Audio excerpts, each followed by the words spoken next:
ഇന്നതേ ഒരവധി ദിവസമാണ്. അപ്പോൾ എന്താ പരിപാടി? ഒരു സോളോ ഡേറ്റ് ആകാം അല്ലേ? പിന്നെ ഒന്നും നോക്കിയില്ല. PVRൽ സിനിമയ്ക്ക് ടിക്കറ്റ് ബുക്ക് ചെയ്തു. നേരെ പോയി ലുലു മോളിൽ. സിനിമ തുടങ്ങാൻ കുറേ അധികം സമയം ഇനിയുള്ളതുകൊണ്ട് നേരെ പോയി ലുലു സെലിബ്രേറ്റിൽ കയറി. കയറി ചെല്ലുമ്പം ഓണം ഇങ്ങ് എത്തിയെന്നൊക്കെ നമുക്ക് തോന്നും. കുറേ സെറ്റ് സാരികളുണ്ട്. അതിൻ്റെ ഇടയിൽ എൻ്റെ കണ്ണ് പെട്ടത് മലയാള അക്ഷരങ്ങൾ തീർത്ത ഈ സെറ്റ് സാരിയിലാണ്. റേറ്റ് ഓക്കെ ആയിട്ട് തന്നെ എനിക്ക് തോന്നി. അങ്ങനെ അവിടുത്തെ ഓണം കളക്ഷനൊക്കെ കണ്ട് അവിടെ നിന്ന് ഇറങ്ങിയപ്പോഴാണ് അങ്ങ് ദൂരെ ഒരു ബുക്ക് ഫെസ്റ്റ് കാണുന്നത്. പണ്ട് മുതലേ പുസ്തകങ്ങൾ വായിക്കാനും വാങ്ങിക്കാനും ഒരുപാട് ഇഷ്ടമാണ്. ഒരുപാട് വാങ്ങിച്ചു വെക്കുമെങ്കിലും അതിലെല്ലാം വായിച്ചു തീർക്കാറുമില്ല. അതുകൊണ്ട് തന്നെ ഇപ്രാവശ്യം ഒന്നും വാങ്ങിക്കില്ല എന്ന് തന്നെ തീരുമാനിച്ചു.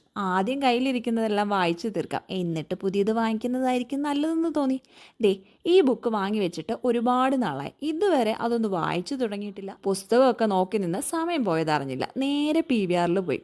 സിനിമയ്ക്ക് സമയമായി. സാഹസ മൂവിയുടെ ട്രെയിലർ കണ്ടപ്പോൾ തന്നെ അത് പോയി കാണണം എന്നുണ്ടായിരുന്നു. അങ്ങനെയാണ് ഞാൻ ഇവിടെ എത്തിയത്. റിവ്യൂ ഒക്കെ നോക്കിയപ്പോൾ നെഗറ്റീവും പോസിറ്റീവായിട്ടും റിവ്യൂ കണ്ടു. ഇനി എന്നോട് ചോദിച്ചാൽ എനിക്ക് ഓവറോൾ പടം ഇഷ്ടപ്പെട്ടു.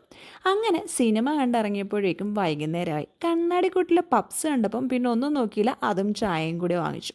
അവിടെ ഇരുന്നപ്പോഴാണ് അപ്രതീക്ഷിതമായി ദിവ്യ ഉത്തമനെ കാണുന്നത്. പിന്നെ ദേ അവളുടെ കൂടെ കുറച്ച് നേരം കറങ്ങി നടന്നു. ഞാൻ തിരിച്ച് റൂമിലേക്ക്. അപ്പോൾ അത്രയ്ക്കുള്ളൂ. പുതിയൊരു വീഡിയോ ആയിട്ട് ഉടനെ വരാം.